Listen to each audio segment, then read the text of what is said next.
Chapter 9. The Strangest House Anyone Ever Lived In. It was the sweetest, most mysterious-looking place anyone could imagine. The high walls which shut it in were covered with the leafless stems of climbing roses, which were so thick that they were matted together. Mary Lennox knew they were roses, because she had seen a great many roses in India. All the ground was covered with grass of a wintry brown, and out of it grew clumps of bushes, which were surely rose-bushes if they were alive. There were numbers of standard roses which had so spread their branches that they looked like little trees. There were other trees in the garden, and one of the things which made the place look strangest and loveliest was that climbing roses had run all over them, and swung down long tendrils which made light swaying curtains, and here and there they caught at each other, or at a far-reaching branch, and had crept from one tree to another, and made lovely bridges of themselves.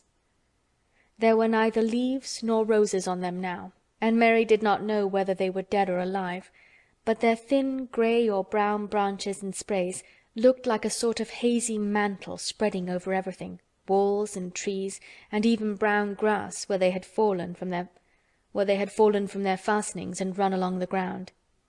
It was this hazy tangle from tree to tree which made it all look so mysterious. Mary had thought it must be different from other gardens which had not been left all by themselves so long, and indeed it was different from any other place she had ever seen in her life. "How still it is," she whispered. "How still!" Then she waited a moment and listened at the stillness. The robin, who had flown to his tree-top, was still as all the rest. He did not even flutter his wings. He sat without stirring and looked at Mary. "No wonder it is still," she whispered again. "I am the first person who has spoken in here for 10 years." She moved away from the door, stepping as softly as if she were afraid of awakening someone. She was glad that there was grass under her feet, and that her steps made no sounds. She walked under one of the fairy-like grey arches between the trees, and looked up at the sprays and tendrils which formed them. "I wonder if they are all quite dead," she said. "Is it all a quite dead garden? I wish it wasn't." If she had been Ben Weatherstaff, she could have told whether the wood was alive by looking at it, but she could only see that there were only grey or brown sprays and branches, and none showed any signs of even a tiny leaf-bud anywhere. But she was inside the wonderful garden, and she could come through the door under the ivy any time, and she felt as if she had found a world all her own. The sun was shining inside the 4 walls, and the high arch of blue sky over this particular piece of Misselthwaite seemed even more brilliant and soft than it was over the moor. The robin flew down from his tree-top and hopped about or flew after her from one bush to another. He chirped a good deal, and had a very busy air, as if he were showing her things. Everything was strange and silent, and she seemed to be hundreds of miles away from anyone. But somehow she did not feel lonely at all. All that troubled her was her wish that she knew whether all the roses were dead, or if perhaps some of them had lived and might put out leaves and buds as the weather got warmer. She did not want it to be a quite dead garden. If it were a quite alive garden, how wonderful it would be, and what thousands of roses would grow on every side.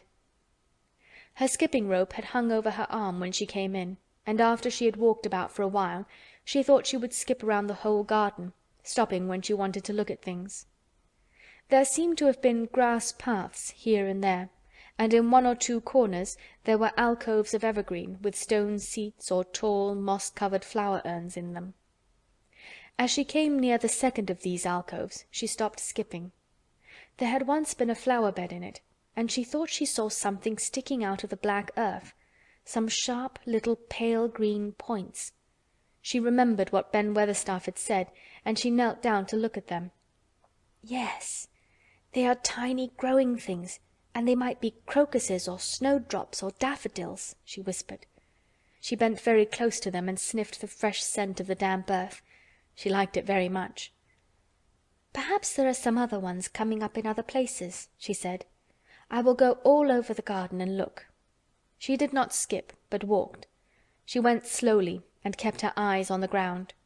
She looked in the old border beds and among the grass, and after she had gone round, trying to miss nothing, She had found ever so many more sharp, pale green points, and she had become quite excited again. "It isn't a quite dead garden," she cried out softly to herself. "Even if the roses are dead, there are other things alive." She did not know anything about gardening, but the grass seemed so thick in some of the places where the green points were pushing their way through that she thought they did not seem to have enough room to grow. She searched about until she found a rather sharp piece of wood, and knelt down and dug and weeded out the weeds and grass until she made nice little clear places around them. "Now they look as if they could breathe," she said, after she had finished with the first ones. "I'm going to do ever so many more. I'll do all I can see. If I haven't time today, I can come tomorrow." She went from place to place and dug and weeded and enjoyed herself so immensely that she was led on from bed to bed and into the grass under the trees. The exercise made her so warm that she first threw her coat off and then her hat, and without knowing it she was smiling down onto the grass and the pale green points all the time. The robin was tremendously busy. He was very much pleased to see gardening begun on his own estate. He had often wondered at Ben Weatherstaff. Where gardening is done, all sorts of delightful things to eat are turned up with the soil. Now here was this new kind of creature who was not half Ben's size, and yet had the sense to come into his garden and begin at once. Mistress Mary worked in her garden until it was time to go to her midday dinner. In fact, she was rather late in remembering, and when she put on her coat and hat and picked up her skipping rope, she could not believe that she had been working 2 or 3 hours. She had been actually happy all the time, and dozens of the tiny pale green points were to be seen in cleared places, looking twice as cheerful as they had looked before, when the grass and weeds had been smothering them. "I shall come back this afternoon," she said, looking all round at her new kingdom, and speaking to the trees and the rose bushes as if they heard her. Then she ran lightly across the grass, pushed open the slow old door, and slipped through it under the ivy. She had such red cheeks and such bright eyes, and ate such a dinner, that Martha was delighted. "2 pieces o' meat and 2 helps o' rice puddin'," she said. "Eh, mother will be pleased when I tell her what the skipping rope's done for thee." In the course of her digging with her pointed stick, Mistress Mary had found herself digging up a sort of white root rather like an onion. She had put it back in its place and patted the earth carefully down on it, and just now she wondered if Martha could tell her what it was. "Martha," she said, "what are those white roots that look like onions?" "They're bulbs," answered Martha. "Lots of spring flowers grow from 'em. The very little ones are snowdrops and crocuses, and the big ones are narcissuses and jonquils and daffodowndillies. The biggest of all is lilies and purple flags. Eh, they are nice. Dickon's got a whole lot of 'em planted in our bit o' garden." "Does Dickon know all about them?" asked Mary, a new idea taking possession of her. "Our Dickon can make a flower grow out of a brick walk. Mother says he just whispers things out of the ground." "Do bulbs live a long time? Would they live years and years if no one helped them?" inquired Mary anxiously. "They're things as helps themselves," said Martha. "That's why poor folk can afford to have 'em. If you don't trouble 'em, most of 'em'll work away underground for a lifetime and spread out and have little uns. There's a place in the park woods here where there's snowdrops by thousands. They're the prettiest sight in Yorkshire when the spring comes. No one knows when they was first planted." "I wish the spring was here now," said Mary. "I want to see all the things that grow in England." She had finished her dinner and gone to her favorite seat on the hearthrug. I wish I had a little spade," she said. "Whatever does thou want a spade for?" asked Martha, laughing. "Art thou going to take to digging? I must tell mother that too." Mary looked at the fire and pondered a little. She must be careful if she meant to keep her secret kingdom.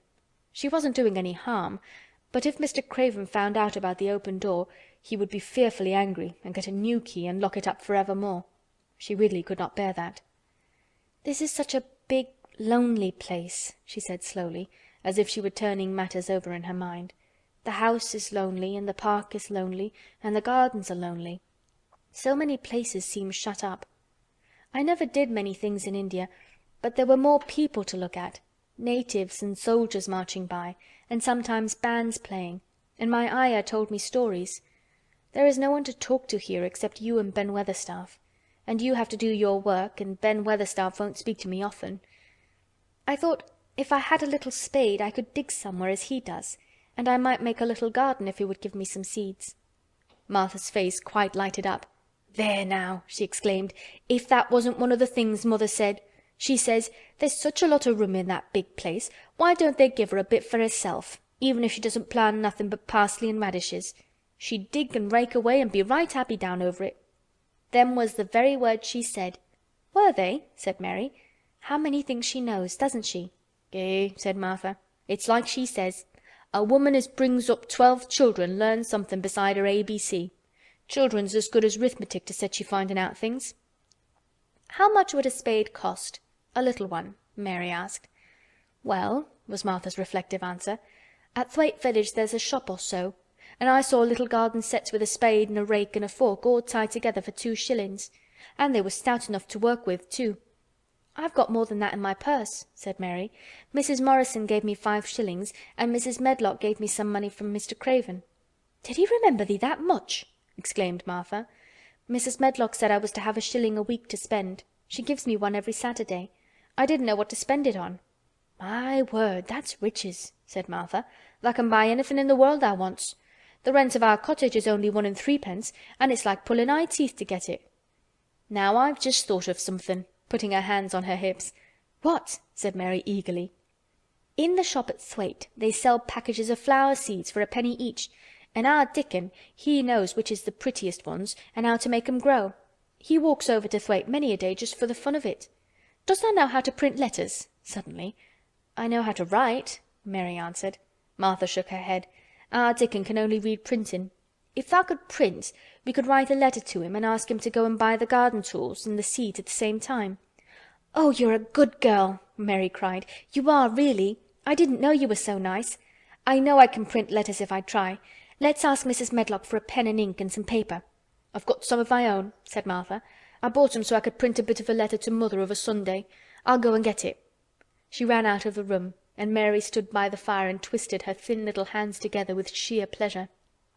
"If I have a spade," she whispered, "I can make the earth nice and soft and dig up weeds. If I have seeds and can make flowers grow, the garden won't be dead at all. It will come alive."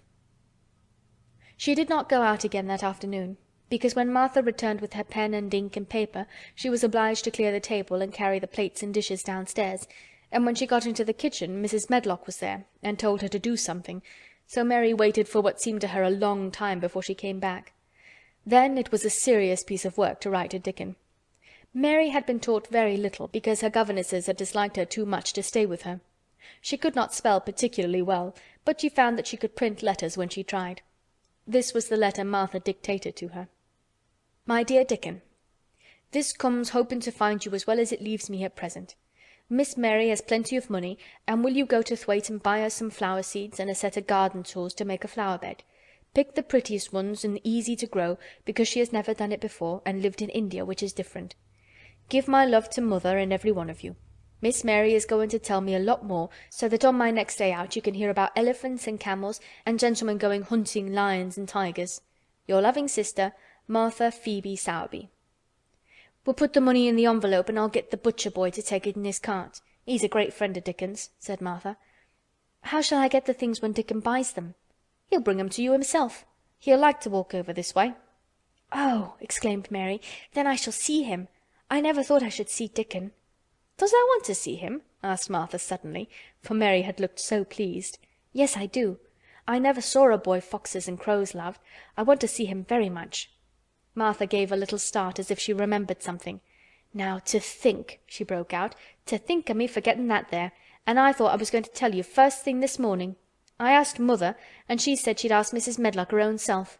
"Do you mean," Mary began, "what I said Tuesday? Ask her if you might be driven over to our cottage some day and have a bit of Mother's hot oat cake and butter and a glass of milk." It seemed as if all the interesting things were happening in one day. To think of going over the moor in the daylight and when the sky was blue. To think of going into the cottage which held 12 children. "Does she think Mrs. Medlock would let me go?" she asked quite anxiously. "Aye, she thinks she would. She knows what a tidy woman Mother is and how clean she keeps the cottage." "If I went, I should see your mother as well as Dickon," said Mary, thinking it over and liking the idea very much. "She doesn't seem to be like the mothers in India." Her work in the garden and the excitement of the afternoon ended by making her feel quiet and thoughtful. Martha stayed with her until tea time, but they sat in comfortable quiet and talked very little. But just before Martha went downstairs for the tea-tray, Mary asked a question. "Martha," she said, "has the scullery maid had the toothache again to-day?" Martha certainly started slightly. "What makes thee ask that?" she said.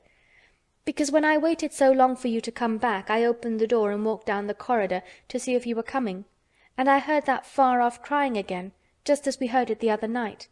There isn't a wind to-day, so you see it couldn't have been the wind." "Eh," said Martha restlessly, "tha mustn't go walking about in corridors and listening. Mr. Craven would be that there angry there's no knowing what he'd do." "I wasn't listening," said Mary. "I was just waiting for you, and I heard it. That's 3 times." "My word, there's Mrs. Medlock's bell," said Martha, and she almost ran out of the room. "It's the strangest house anyone ever lived in," said Mary drowsily, as she dropped her head on the cushioned seat of the armchair near her. Fresh air and digging and skipping rope had made her feel so comfortably tired that she fell asleep. End of Chapter 9.